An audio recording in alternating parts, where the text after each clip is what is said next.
네, 기관의 눈으로 이어지겠습니다. 안정되는 듯 싶더니 또 이제 국채 금리는 다시 오름세를 보이고 있습니다. 1.72% 돌파했는데요. 그럼에도 시장은 이제 그 바이든 대통령의 부양책, 그 인프라 투자죠. 예, 3조 달러 이상 투자를 한다는 뭐 이런 얘기가 나오고 있고요.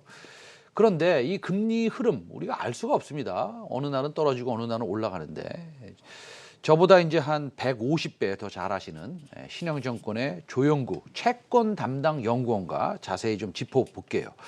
조영구 연구원 나와 계시죠? 네, 안녕하십니까. 네, 그 미 국채 금리 속도 조절하는 듯 싶더니 어제 다시 조금 올라왔습니다. 그래도 시장이 좀 위축되지 않아서 좀 다행인데요. 전체적으로 이 느낌 어떻게 보십니까?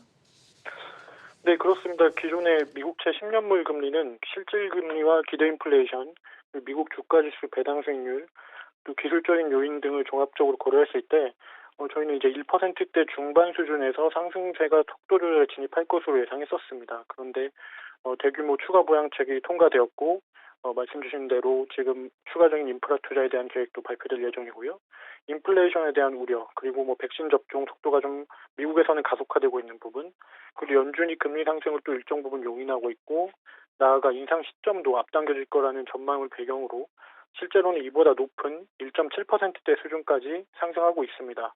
현재는 이러한 배경들로 인한 시장금리 급등이 1차적으로는 반영된 것으로 보이고, 최근에는 또 이제 미중 갈등 재현 조짐도 있고 유럽의 일부 경제 재봉쇄 조치 이런 부분들을 감안하면 인프라 투자 계획 제외하고는 대부분 좀 소화됐다고 볼 수 있겠고요. 금리 급등세는 단기적으로 일부 소강 국면에 진입할 것으로 예상을 하고 있습니다. 알겠습니다. 일부 소강 국면에 진입했으면 좋겠습니다.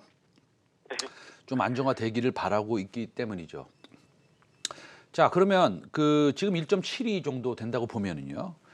그 이게 인플레이션 1.72가 이게 전부 다 인플레이션인지 아니면 경기 회복에 그 소위 그 인그리디언트, 소위 그 소재가 좀 들어가 있는 것인지 이걸 좀 브레이크다운 해보면 어떻습니까? 그러니까 전부 다 인플레이션이면 좀 위험한 거 아니겠습니까? 어떻게 생각하세요? 네, 그렇습니다. 지금 10년물 금리가 이제 1.72% 정도 수준인데, 분해를 해보면 기대 인플레이션 수치가 2.3% 정도 되고 있고요. 실질 금리가 이제 마이너스 0.6% 정도 되고 있으니까, 아무래도 이제 경기 회복에 대한 기대도 반영이 되고 있지만, 기대 인플레이션에 대한 부분이 아직까지는 좀 더 높게 반영을 되고 있는 상황입니다. 그러면은 어느 정도까지 이제 보시는 거예요? 1.72가 뭐 2.5% 갑니까? 어떻습니까? 네, 이제 미국채 10년물 상단을 추정하는 데 있어서는 저희가 이제 기본적으로 경제 성장 그리고 인플레이션 두 가지뿐만 아니라 수급적인 요인 또 그리고 금융시장의 위험 선호 수준, 연준의 정책 금리 정상화 계획 이런 부분들이 모두 복합적으로 반영돼야 될 것으로 보고 있습니다. 현재로서는 내년 중에는 2%를 충분히 상회할 것으로 보고요. 중장기적으로는 말씀 주신 뭐 2.5%, 더 높게 간다면 3% 수준까지도 상승할 가능성을 염두에 둬야 될 것으로 생각하고 있습니다.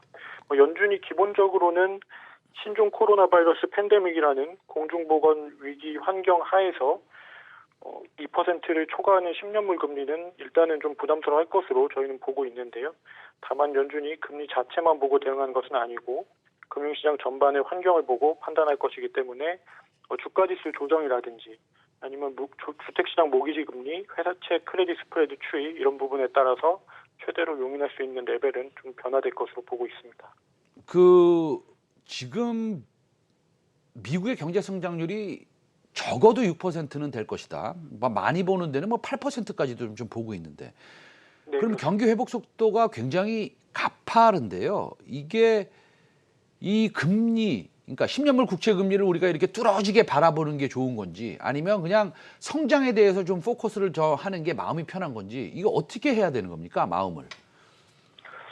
네, 일단은 말씀 주신 대로 미국 같은 경우는 경제 전망이 많이 좀 상향되고 있는데요. 아무래도 그 배경은 백신 접종이 좀 확대되고 있고 경제 활동이 재개되는 부분 그리고 추가 부양책 규모가 기존에 1조 달러 원전이 아니겠느냐 했는데 정말 그 바이든 정부의 안대로 1.9조 달러 추가로 통과된 부분, 그리고 뭐 3조 달러 수준 인프라 투자 계획, 이런 부분 때문에 전망이 가파르게 상향 조정되고 있습니다. 현재 OECD와 연준은 올해 성장률을 6.5%로 제시하고 있고, 주요 글로벌 IB들은 뭐 7%대, 8%까지도 전망치를 상향하고 있습니다.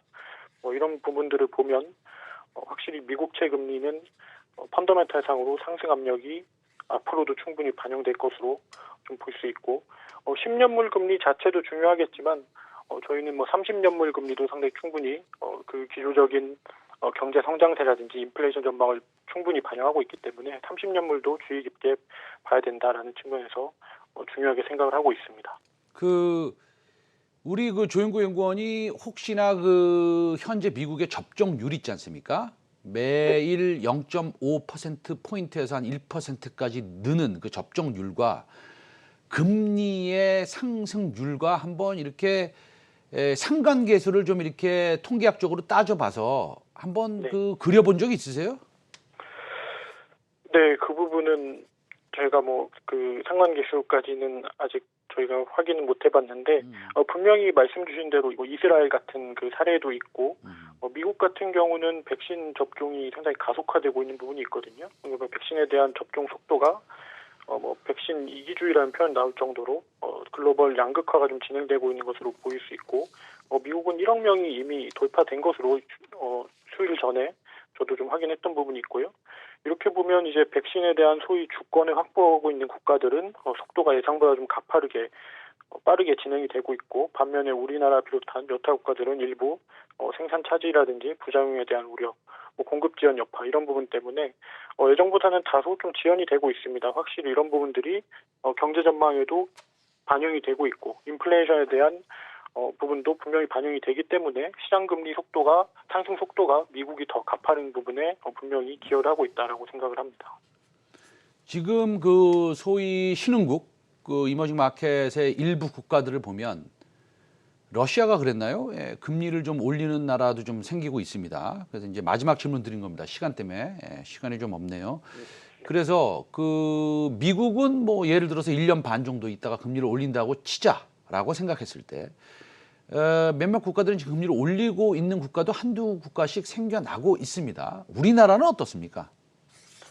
네, 우리나라 같은 경우는 먼저 글로벌 경기가 회복되는 국면에서 제조업하고 수출이 가장 먼저 반등했기 때문에 대만하고 더불어서 가장 그 경제 상황 자체는 양호한 상황입니다.